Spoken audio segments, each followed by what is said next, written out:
Hello, I'm Dustin, and welcome to Roasted Road, where we explore, learn, and brew all things coffee. Today is day 2 of our Advent calendar, where we're going to be looking at a very interesting coffee from Ethiopia.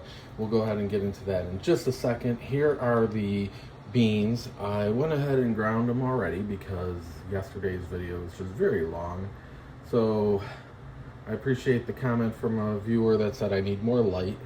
I got a little bit more light. Still working on this whole process. Like I said, it is something that we're on a journey together. Okay, let's go ahead and take a look at this here.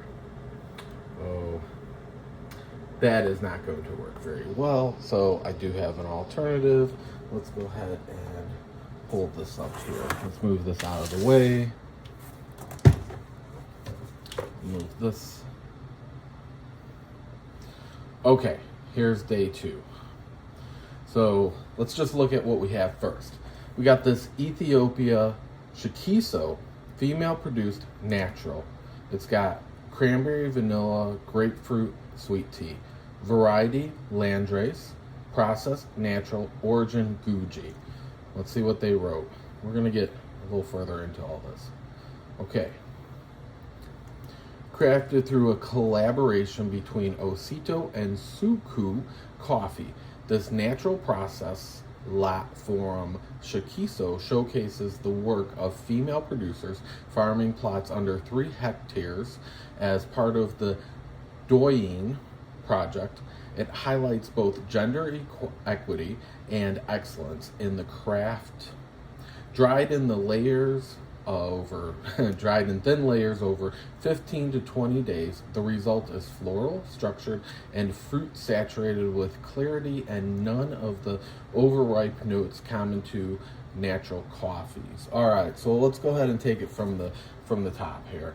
Okay, it's an Ethiopian coffee. Now, it's from the country of Ethiopia. The region is the Gugi Region. So when it talks about origin, that's the Gugi Region. When it talks about Shakiso, that is the town inside of the Gugi region. Let me give you a little perspective here. There we go. Here's the country of Ethiopia, showing the Shakiso town. And the Gugi is part of the legendary coffee belt. So this is inside the legendary coffee belt. All right, let's go back to this here. Now, in here, we have that it is a landrace, okay?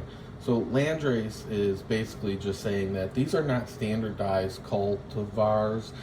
They are genetically diverse plants. They're kind of natural and wild, which makes sense. Ethiopia is where coffee was originally found and discovered. That's a whole other episode. Okay, so with it being from the town of Shakiso, it's grown in high elevation. It has volcanic soil, and like we mentioned, the plants are wild, which gives it a unique flavor. All right, so talking about the flavor here, we got cranberry, that's the acidity, vanilla, grapefruit, acidity, sweet tea. Because it is grown in these higher elevations, it does tend to have a higher sweetness, the layered acidity, a complex finish, which is talking about that sweet tea, like a tea-like finish, and it's got this vibrant, balanced, and clean, natural flavor. Okay, so when I first smell these beans, I mean, you just put your nose right in there and take a big sniff, and you could smell the fruit. You could tell this was a natural process. Very interesting. Okay, so natural. All right, now let's get to it. What are we waiting for? All right, so, oh yeah, one more thing. Okay, this is what the Shakiso region would look like. There's, drying it out, thin layers, 15 to 20 days, beautiful, high elevation. There we go. Some of the women that are involved in the agriculture of this. All right, now, here we go. So I wanted this video to be a little shorter today, or at least be talking more about the coffee bean and where it comes from itself. So here we go. I'm going to do a slightly different extraction today. Slightly different. If you saw yesterday's video, if not, go ahead, go back and watch it. All right, so with that, it's just sitting for a second. That is an interesting color. I'm going to stir this 10 times and then move to immediate push. 1, 2, 3, 5, 6, 7, 8, 9, 10. All right. So this technique I got from Lance Hendrick on one of his episodes where he talked about. There we go. Oh wait, look at that. No filter. Okay. Let's find ourselves a filter here.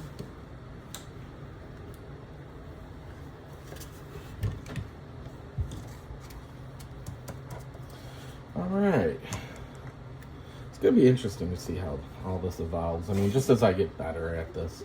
Okay, let's go ahead and start to push through. We'll do a slow push. Like I was saying, this is a recipe that I got from Lance Hendrick where he was helping a barista champion, and this was the method that he used. He stirred the AeroPress 10 times and then began immediate extraction with the push. So we'll see how this goes. What I'm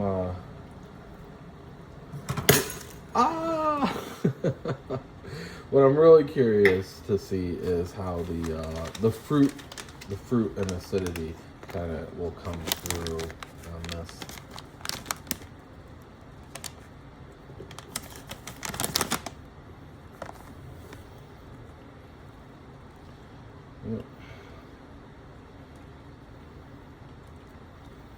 I mean, you could only find these beans and get this unique flavor profile from this region in Ethiopia. There is no other place. And the land that this is produced on, each farm, it's less than 8 acres. And they only have really one big harvest a year.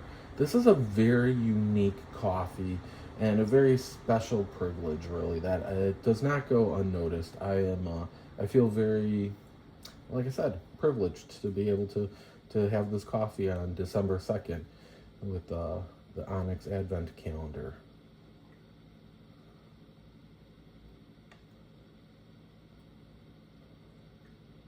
Okay, here we go. All right, that seems like, I didn't hear any hiss. Oh, it's very light. Interesting. I don't even see any grounds in there. Okay, let's go ahead and take a look at that.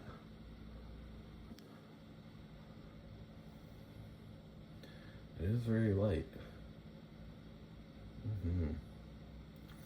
All right, let me go ahead and I'll turn the camera around. Oh yeah. Yeah, these early videos, you're really going to get a good idea of who I am.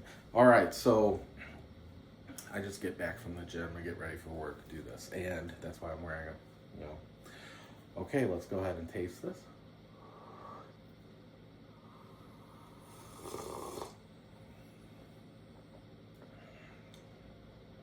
I mean, the first thing you taste is that natural process. Now, these are washed after they're naturally taken out of the fruit. It's a little warm. I did use 90 degrees Celsius, which is perfect for these types of extractions, the pour overs and the immersions.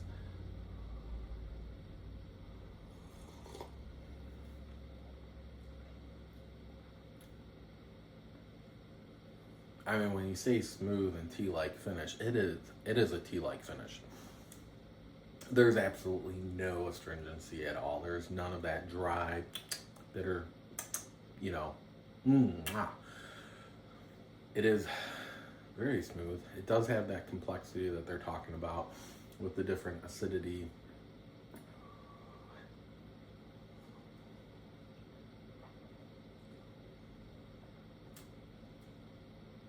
Okay, so if you really, really like the fruity, floral, acidic kind of flavor with a very, very clean finish, holy cow, it's so clean. It gives you that mori taste, like, ooh, let me take another sip, another sip, another sip, because the finish is just so clean. But it does kind of linger in the mouth too. It's very nice and pleasant after taste as well. So, holy cow, ONYX outdid themselves again on day 2. Day 1 and day 2 have been phenomenal, and I thank you for watching. Remember to explore, learn, and brew together.